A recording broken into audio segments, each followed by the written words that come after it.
Hello this Shariq वानी, I welcome all of you. तो again मैं आपके साथ फिर से जुड़ रहा हूं। तो वीडियो स्टार्ट करने से पहले बताना चाहता हूं कि जो स्टूडेंट्स आज पहली बार मेरी चैनल के साथ जुड़ रहे हैं तो प्लीज मेरी चैनल को सब्सक्राइब कर लीजिएगा। तो जिस तरह से हमें पता है कि हमारा जो रिजल्ट था यूजीसी नेट का तो वो आ चुका है और बहुत सारे स्टूडेंट्स का नेट हुआ है और बहुत सारे स्टूडेंट्स का जेआरएफ हुआ है। तो जो स्टूडेंट्स है जो नेट क्वालिफाई हो चुके हैं और जो जेआरएफ क्वालिफाई हो चुके हैं उनको बहुत बहुत मुबारक, बहुत बहुत congratulation from this Shariq academy. तो अब बात रही उन स्टूडेंट्स की जिनका इस साल ना नेट हुआ और ना जेआरएफ हुआ। तो आज हम इस वीडियो में उनके बारे में बात करेंगे कि कौन सी स्ट्रेटजी वो अपनाए ताकि उनका नेट अगली बार हो जाए और जेआरएफ भी उनका हो जाए। ठीक है, तो चलिए जी स्टार्ट करते हैं स्ट्रेटजी उन सारे स्टूडेंट्स के लिए जिनका इस साल नेट नहीं हुआ या उनका जेआरएफ नहीं हुआ। तो स्ट्रेटजी बताने से पहले बताता चलूं कि जो हमारा यूजीसी नेट का एग्जाम है वो दिन ब दिन जो है वो मुश्किल होता जा रहा है। यानी कि हम कह सकते हैं कि एक एग्जाम जो हमारा है यूजीसी नेट का वो डिफिकल्ट होता है।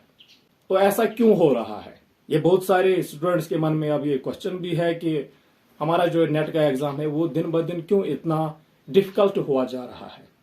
तो बिल्कुल इस क्वेश्चन का हम आंसर इस तरह देंगे कि अगर 2020 की हम बात करेंगे तो यूजीसी की तरफ से एक रिकमेंडेशन आई थी कि देखिए कॉलेजेस और यूनिवर्सिटीज में बस वो पढ़ा सकते हैं जिनके पास पीएचडी हो प्लस नेट या सेट। ठीक है, तो अगर हम इसके बाद 2023 की बात करेंगे यानी इसी साल की, तो ये जो रिकमेंडेशन आई थी यूजीसी की तरह से कि पीएचडी मैंडेटरी है उन सारे स्टूडेंट्स के लिए जो कॉलेज या यूनिवर्सिटीज में पढ़ाना चाहते हैं। तो इस साल क्या हुआ कि ये जो रिकमेंडेशन थी ये चेंज हुई और चेंज जब हुई तो इसमें सारा जो वेटेज था वो बस नेट को दिया गया, नेट या सेट या जेआरएफ को दिया गया। तो एक रीजन है जिससे हमारा जो यूजीसी नेट का एग्जाम है दिन ब दिन क्या होता जा रहा है, डिफिकल्ट हुआ जा रहा है। तो अब ये स्ट्रेटजी उन सारे स्टूडेंट्स के लिए जिनका नेट रह चुका है या जिनका जेआरएफ रह चुका है इस साल भी, मीन्स कि इस साल भी उनका नेट या जेआरएफ नहीं निकल पाया या नहीं हुआ क्लियर। तो सबसे पहली काम यह है कि वो अपने पेपर्स को डाउनलोड करें और पेपर में बिल्कुल देखें कि हम कहाँ पे लैग कर रहे हैं, मीन्स कि किस एरिया में हमें प्रॉब्लम आ रही है। तो जब उनको अपनी नेगेटिव्स और अपनी स्ट्रेंथ्स पता चले तो उसके बाद वो अपना जो टारगेट है उनके डायरेक्ट उसे हासिल कर सकते हैं। कैसे? लेकिन सबसे पहली बात यह है कि वो पहले अपना पेपर देखे और पेपर में अपनी खामियां ढूंढे, वीकनेस कहां पे आ रही है, ठीक है, और स्ट्रेंथ्स कहां पे है। तो सबसे पहली स्ट्रेटजी यही है कि अपने क्वेश्चन पेपर का एनालिसिस करें।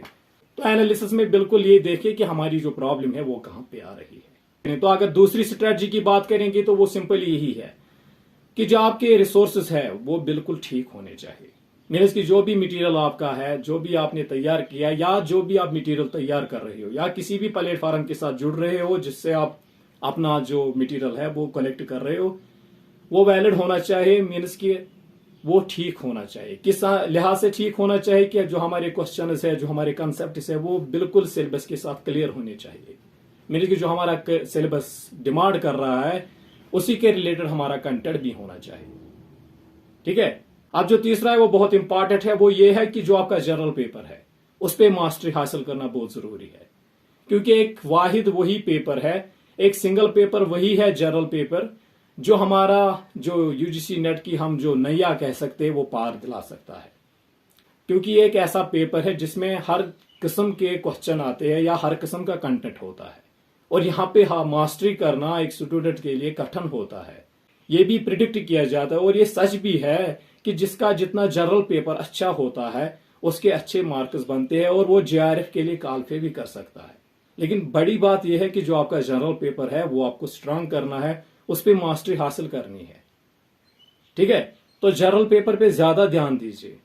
अब बहुत सारे स्टूडेंट्स का ये भी क्वेश्चन होगा कि देखिए हम आर्ट्स बैकग्राउंड से है तो हमारे पास जो रीजनिंग और मैथमेटिकल रीजनिंग और लॉजिकल रीजनिंग जो है उसमें बहुत प्रॉब्लम आती है। तो देखिए मैं आपको ये बताता चलूं कि ब्रह्मांड में इस दुनिया में जितने भी चीज है उनका लिमिट है, लेकिन एक ऐसी चीज है जिसका लिमिट बिल्कुल नहीं है, वो एक हमारा माइंड है जिसे हम इतना चलाएंगे इतना ये सुधर जाएगा, इतना ये ठीक हो जाएगा और ग्रास्प करने की जो पावर होती है वो ज्यादा बढ़ती है। आप अपनी जो एफर्ट्स है वो दोनों पेपर पे लगाने हैं, ऐसी बात नहीं है। लेकिन सबसे ज्यादा अगर मैं आपको बोलूं तो वीक पॉइंट जो आता है बहुत सारे स्टूडेंट्स का वो बस जनरल पेपर आता है। तो जनरल पेपर को जितना चाहे स्ट्रांग कर लो, क्योंकि वो जनरल पेपर ही है जो आपका एनटीए का जो एग्जाम है वो पार करा सकता है। ठीक है, तो एक स्ट्रेटजी है आपके लिए, एक मोटिवेशन है। तो आप काम कीजिए, अपने एफर्ट्स दोनों पेपर को दीजिए, लेकिन ज्यादा अपने जनरल पेपर को दीजिए और एनालिसिस करें कि आपकी खामियां कहाँ पे है, आपकी स्ट्रेंथ्स कहाँ पे है, और उन खामियां जो आपकी निकलेंगी उसी पे आप काम करोगे। वीडियो इन्फॉर्मेटिव लगा तो वीडियो को अपने दोस्तों के साथ शेयर कीजिएगा, लाइक कीजिएगा और चैनल को सब्सक्राइब कर लीजिएगा। Thanks for watching this video.